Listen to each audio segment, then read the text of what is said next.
Good morning, students. Yesterday we see the DNA is the genetic material. In that we see first experiment, Griffith experiment. He proved that not a protein, DNA is the genetic material. Now next experiment, Hershey-Chase experiments. Then second we see the Avery, McCarthy and MacLeod experiments. Then third one is the Hershey-Chase experiments. In that we see Hershey and Chase in 1952 worked with viruses infect bacteria, that is bacteriophage. Bacteriophages means काय तर that the viruses that infect the bacteria means infected bacteria. Then these two scientists worked with viruses infect bacteria, that is bacteriophages. In that bacteriophages are composed of DNA and proteins. What are the bacteriophages? These are composed of DNA and proteins. When viruses infect bacteria, their genetic material is injected in the bacterial cell. म्हणजे जेव्हा त्या बॅक्टेरियाला virus infect होतो तेव्हा त्याचं genetic material काय होतं injected in the bacterial cells. जेव्हा 1952 Hershey and chess यांनी बॅक्टेरियावर संसर्ग करणाऱ्या विषाणूंवर प्रयोग केले, म्हणजेच काय तर बॅक्टेरियोफेजेसवर प्रयोग केले. मग बॅक्टेरियोफेजेस हे DNA आणि प्रोटीन यांचे एकत्रित द्रव्य आहे. जेव्हा व्हायरस हे बॅक्टेरियाला संसर्ग करतात त्यातील जेनेटिक मटेरियल हे त्या बॅक्टेरियल सेल्समध्ये शिरतात. Then Hershey and Chase work to discover whether genetic material was DNA or protein. ह्यांनी पण काय केलं की हे जनुकीय द्रव्य DNA आहे की प्रोटीन आहे यावर प्रयोग केला. तर एक्सपेरिमेंट काय आहे ह्याचा? Hershey and Chase use radioactive phosphorus P32 in the medium for some viruses and radio sulphur S35 for some authors. काय करतात ह्याच्यामध्ये की काही विषाणूंसाठी रेडिओ ॲक्टिव्ह फॉस्फरस किरणोत्सारी जे फॉस्फरस आहे तर काहींसाठी काय रेडिओ ॲक्टिव्ह सल्फर यांचा वापर केला. DNA contain phosphorus and not sulphur. DNAमध्ये काय असतो फॉस्फरस असतो परंतु त्याच्यामध्ये सल्फर नसतो. Then proteins contain sulphur and not phosphorus. प्रोटीनमध्ये काय असतं सल्फर असतो तर फॉस्फरस नसतो. बघा DNAमध्ये फॉस्फरस असतो तर सल्फर नसतो, तर प्रोटीनमध्ये काय असतं सल्फर असतं फॉस्फरस नसतं. Then some viruses developed with radioactive DNA, some with radioactive protein coat. काय व्हायरसमध्ये काय असतं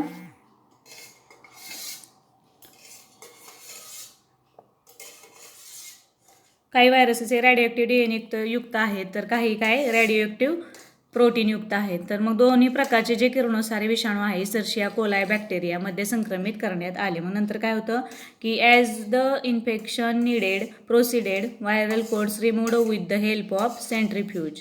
मग इन्फेक्शन असंच जर वाढत गेलं तर सेंट्रीफ्यूजच्या मदतीने विषाणूंचे आवरण काढले जाते. मग ह्याच्यावरून काय होतं तर ऑब्झर्वेशन काय मिळतं बघा की bacteria which were infected by viruses with radioactive DNA were radioactive. ह्याच्यावरून काय होतं की जे बॅक्टेरिया आहेत या प्रयोगावरून असा निष्कर्ष निघाला की बॅक्टेरियल सेलमध्ये काय होतं DNAचा प्रवेश होऊ शकतो मात्र प्रोटीन्सचा प्रवेश होऊ शकत नाही. बघा bacteria which were infected by viruses with radioactive protein were not radioactive. म्हणजे ज्याच्यामध्ये DNA आहे त्याच्यामध्येच काय होतात बॅक्टेरिया सेलमध्ये ते शिरतात आणि ज्याच्यामध्ये प्रोटीन आहे ते शिरत नाहीत, बॅक्टेरिया त्याच्यामध्ये प्रवेश करू शकत नाहीत. त्यामुळेच काय आहे तर कन्क्लुजन काय निघालं DNA enters in the bacterial cell and not protein. फक्त DNA कुठं एंटर करू शकतात तर बॅक्टेरियल सेलमध्ये पण प्रोटीनमध्ये नाही. म्हणून therefore DNA is a genetic material. Now yesterday we see the DNA. DNA is the structure of DNA. DNA is a deoxyribonucleic acid. It is found in all the living organism except plant viruses. म्हणजेच काय riboviruses. It is found in nucleus mitochondria and chloroplast. Yesterday we see बघा हे double helical structure आहे, strand आहे antiparallel with the each other. First आहे 5 end and 3 end. Then next part आहे packing of DNA. मग हर्शे and चेस एक्सपेरिमेंटने सुद्धा काय प्रूव्ह झालं तर जेनेटिक मटेरियल काय आहे DNA नॉट अ प्रोटीन. म्हणजे ज्या बॅक्टेरियल सेल्स आहेत त्या कुठल्या ह्याच्यामध्ये फक्त शिरू शकतात तर DNAच काय करू शकतात तर बॅक्टेरियल सेलमध्ये शिरू शकतात, नॉट अ प्रोटीन. म्हणजे तिन्ही एक्सपेरिमेंट्समधनं काय सिद्ध झालं की DNA is a genetic material. Then next point आहे पॅकिंग ऑफ DNA. DNAचं पॅकिंग कसं होतं बघा. Length of DNA molecule is 2.2 metre. The size of a nucleus is 10⁻6 metre. Histones are the proteins rich in lysines and arginines are required for packing of DNA in molecules. हे जे DNA आहे त्याच्यामध्ये बघा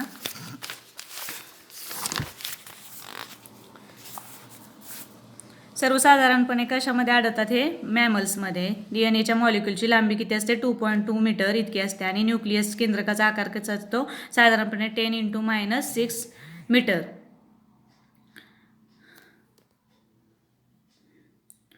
then एवढ्या मोठ्या लांबीचे DNAचे रेणू आहेत लहान केंद्रकात कसे बसणार बघा. Amino acids in histones carry positive charges. Histones are the proteins rich in lysines and arginines are required for packing of DNA in molecules. मग ह्याच्यामध्येच काय केले जातात केंद्रकात बसण्यासाठी जे DNA मॉलिक्युल आहे ते काय केले जातात गुंडाळे जाऊन लहान आकारात बसतात. यामध्ये काय असतात लायसिन आणि आर्जिनाइन्स हे न्यूक्लियसमध्ये DNA पॅकिंगसाठी उपयुक्त ठरतात. मग हिस्टोनमधील जे अमिनो ॲसिड्स आहेत ते काय धनप्रभारित आहेत. DNA is each molecule of histone to each of H2A, H2B, H3 and H4 get organized to form histone octamer. Octamer हिस्टोनचं जे ऑक्टॅमर आहे ते काय करतात हिस्टोन मॉलिक्यूल फॉर्म करतात. Then DNA is negatively charged and get wrapped around the histone octamer to form nucleosome. Negative charge असलेला DNA positive charge histone अष्टकाच्या भोवती काय करतात गुंडाळतात. तेव्हा त्यापासून काय होतं न्यूक्लिओसोम तयार होतं. The nucleosome is chromatin network are seen as beads or strings. हे क्रोमॅटिन नेटवर्कमधील न्यूक्लिओसोमची रचना कशी असते बीड ऑर स्ट्रिंग्स म्हणजेच माळेतले जे मणी असतात त्यांच्या माळेतल्या मण्यांच्या प्रमाणे ही रचना दिसलेली असते. कशाची क्रोमॅटिन नेटवर्क. क्रोमॅटिन नेटवर्क आहे ते व्रॅप केलेलं असतं बाजूने त्याच्या. Then around the octamer DNA molecule is wrapped as 1 and 3/4 turn. कसं व्रॅप केलं जातं की हिस्टोन अष्टकाभोवती DNA रेणूंची 1 व 3/4 गुंडाळी असते. त्या DNAला कोर म्हणजेच कोर DNA म्हणतात. मग कोर DNA मध्ये 146 बेस पेअर्स म्हणजेच पायाभूत जोड्या किती असतात 146. The core DNA contains 146 base pairs. Adjacent nucleosome are linked with small segments of DNA called linker DNA of 54 BP. बघा ॲडजसंट न्यूक्लिओसोम आहे एकाडे एक असलेले जे न्यूक्लिओसोम आहेत हे काय करतात DNAच्या लहान लहान सेगमेंटला जोडलेले असतात. त्यांना लिंकर DNA म्हणजेच कडी साखळी DNA असे म्हणतात. ते जवळपास काय येतात 54 बेस पेअर्स असतात. त्यांच्या किती असतात 54 बेस पेअर्स असतात. BP म्हणजे काय बेस पेअर्स.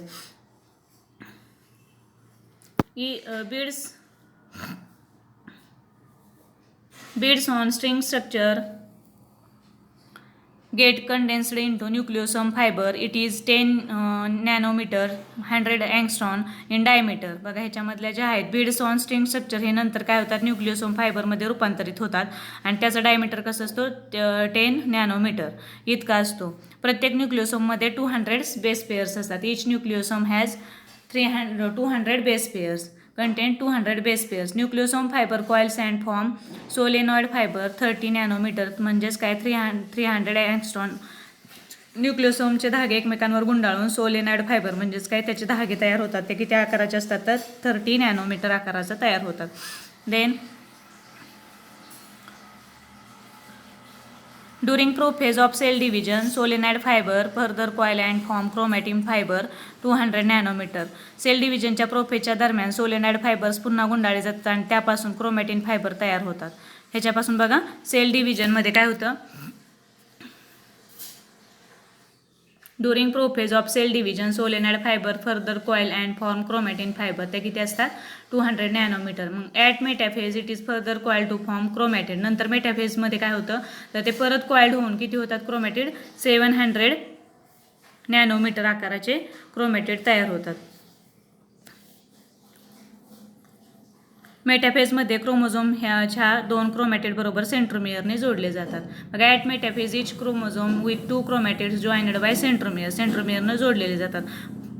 नंतर packing of chromatin at higher level need additional set of non histone chromosomal protein. नंतर क्रोमॅटिनच्या मोठ्या प्रमाणात पॅकिंगसाठी अधिक प्रोटीनची गरज असते आणि त्या ॲडिशनल सेटला नॉन हिस्टोन क्रोमोझोमल प्रोटीन म्हणतात. नॉन हिस्टोन क्रोमोझोमल प्रोटीन म्हणजेच NHC non histone chromosomal protein असे म्हणतात. Loosely packed region of chromosome that stain light is called euchromatin and densely packed region that stand dark is called हेटेरोक्रोमॅटिन. बघा, जी chromosome loosely packed म्हणजे मोकळ्या स्वरूपात असतात ती कशी असते, लाईट किंवा फिक्या रंगाची असतात, त्यांना युक्रोमॅटिन म्हणतात. आणि घट्ट बांधलेल्या स्वरूपात असतात ते डार्क गडद रंगाचे असतात, त्यांना हेटेरोक्रोमॅटिन. बघा, युक्रोमॅटिन कशाला म्हणतात, फिकट, जे लाईटली असतात, लूजली पॅक्ड असतात, आणि जे घट्ट बांधलेले असतात त्यांना काय म्हणायचं, heterochromatin. Euchromatin is active chromatin and heterochromatin is inactive chromatin. ह्यातले जे आहे युक्रोमॅटिन हे कसं आहे, ॲक्टिव्ह आहे, आणि हेटेरोक्रोमॅटिन हे कसं आहे, इनॲक्टिव्ह आहे.